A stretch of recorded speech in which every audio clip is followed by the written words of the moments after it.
Hello, my name is Sasha Simone. Welcome back to my channel. Today I'm gonna go through my stick and poke tattoos that I have. You can't really tell in a lot of my videos, also because I usually wear pants and long sleeves, but I actually have like quite a few tattoos. I started collecting tattoos when I was 18. A few weeks after I got to college, I went and got my first tattoo, and James was actually with me when I got them. That was just before we were dating. We were still friends at that point, but it's kind of fun that we both got our first tattoos together. But I'm not here to talk about all my tattoos. I'm just going to talk about my stick and poke tattoos today. Stick and poke tattoos, if you don't know, they're kind of like homemade tattoos.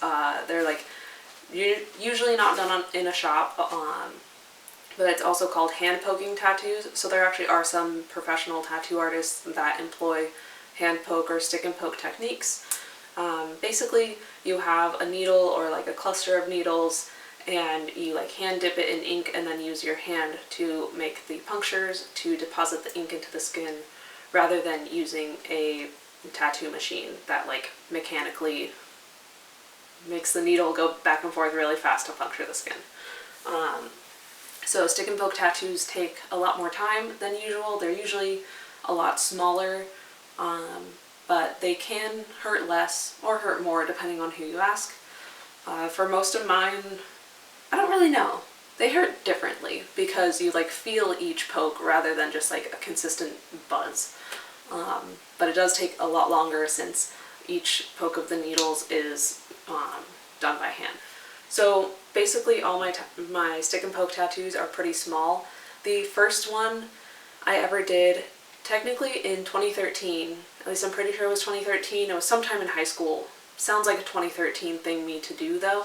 I tried to break open a highlighter and like an ink pen, and I tried to use those inks and like a safety pin. I think I was gonna like tattoo my gamer like name into my wrist.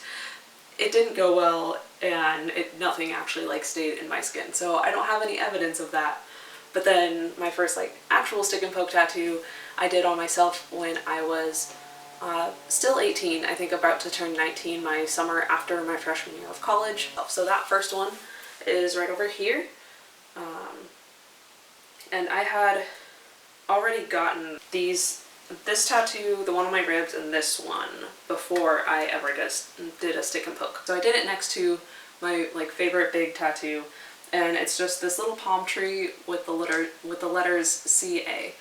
I grew up in Southern California, but for college I went to Ohio, and so having just come back from completing my freshman year in another state, living on my own, away from my parents, I kind of started to understand more of like what home was, and I'd always kind of taken California for granted and thought I like hated it at some points too. But then after that first year, I was like, you know what, I have like a new appreciation for California and for this place that like is my home where I grew up, and so I wanted to kind of commemorate that. So later that summer, James came to visit me in California, and since I had the supplies, I was like, hey, let's tattoo each other.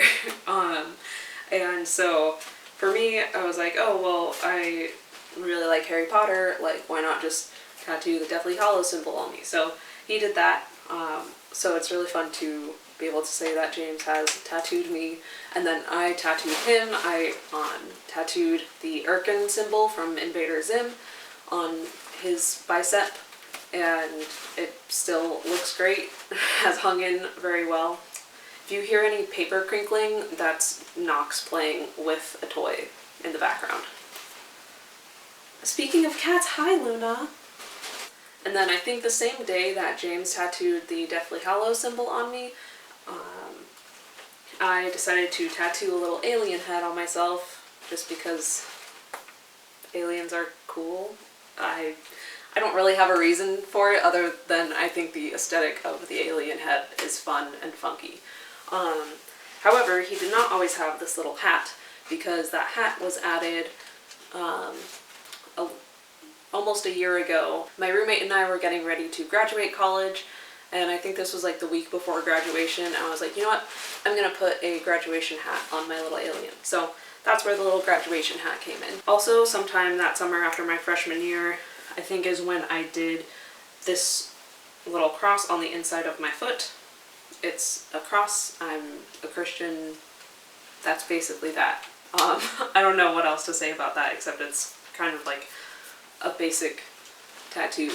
And that was like also kind of my most daring one at the time because my dad still hadn't seen my tattoos. He didn't know that I had any.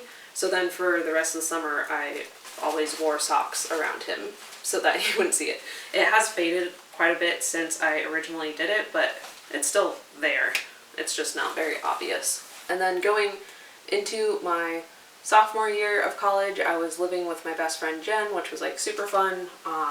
But I was also dealing with a lot of anxiety issues and like other mental health issues that year, and I don't remember when exactly it happened, but at some point during the year I decided, I want to like give myself a reminder to stay peaceful and like stay calm and be able to like breathe through things. Growing up in Southern California, the beach and the ocean and just like floating in the waves was very peaceful to me, so I'm like, you know what, I'm going to tattoo a little wave on my wrist.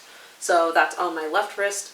I initially did it in stick and poke, and then I think sometime last year or the year before I went over it again once I got a tattoo machine just to like make it a little more cohesive. It still looks like a stick and poke because my tattoo machine is awful, but still technically my one of my stick and poke tattoos. So the summer after my sophomore year, so summer 2017, I came home from school again and got bored. I was starting to make more videos for YouTube a little bit, and decided, oh, I'm gonna do a stick and poke tattoo tutorial since I had several at that point, and decided to do this little planet on my wrist, on my other wrist. So I have the wave on one and the little planet on the other. These two below, ignore those. Those aren't actually stick and poke tattoos. Those are ones that I did about a year ago, left-handed with my really crappy tattoo machine. Yeah, it's just... They look like really crappy stick and pokes, but they're actually just really crappy actual tattoos.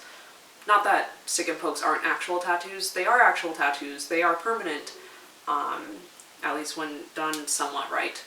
I think I never actually made the tutorial. I filmed it all, and then just, it was a lot of footage, and I never bothered to sit down and edit it.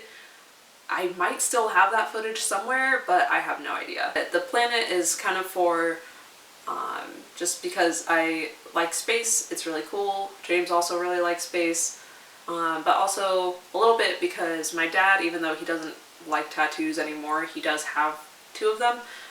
And on one arm he has some little planets, and so I thought that was like kind of cool. I was like, oh yeah, it's like my dad has a tattoo of planets, now I have a tattoo of planets. My last stick and poke is the most impressive, and that was also, I believe, the summer after my sophomore year, so summer 2017.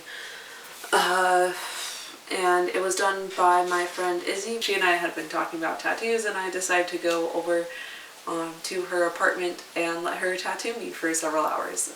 And she's super artistic, and so it was just like a really fun bonding experience. And so the one that she did, it's this tattoo on my ankle here. I don't know if you can see it. And it's like a sunset over some mountains with some pine trees in the front.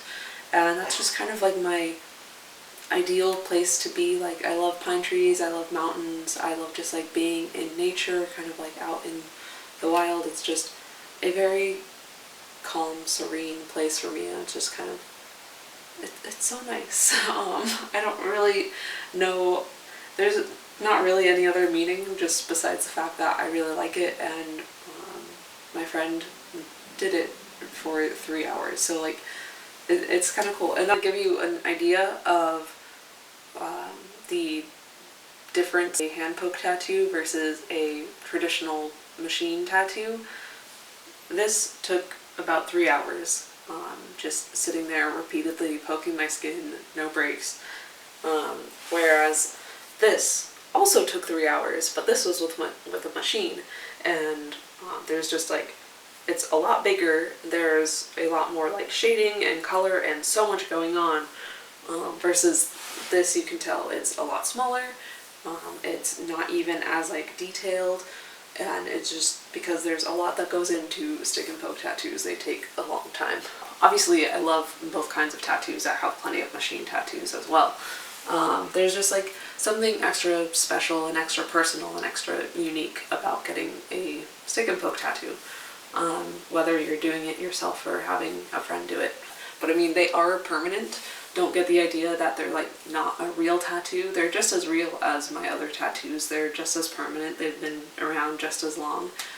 Some of them have faded a little bit more, kind of depending on the technique that you use and like how deep you actually go. Like it may or may not hold up as well as a traditional tattoo.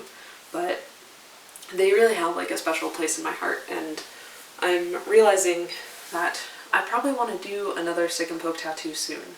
I don't really know what of, but obviously it's been almost 3 years, I think, since my last one, so I think it's time. I just need to like come up with some sort of cool design to do. There are also much higher quality stick and poke tattoos out there. Like I said, there are professionals who do this for a living. That's like their style of tattooing, putting all this extra energy and effort into the art that they're creating on someone's body, which is super, super cool. But yeah, those are all the stick and poke tattoos that I currently have. I may be adding to the collection soon. Who knows? If you have any questions about stick and poke tattoos or the process or anything, let me know. I'd be happy to answer them. If you like this video, then like it, subscribe. You know all the things to do. Go drink some water and have a great day.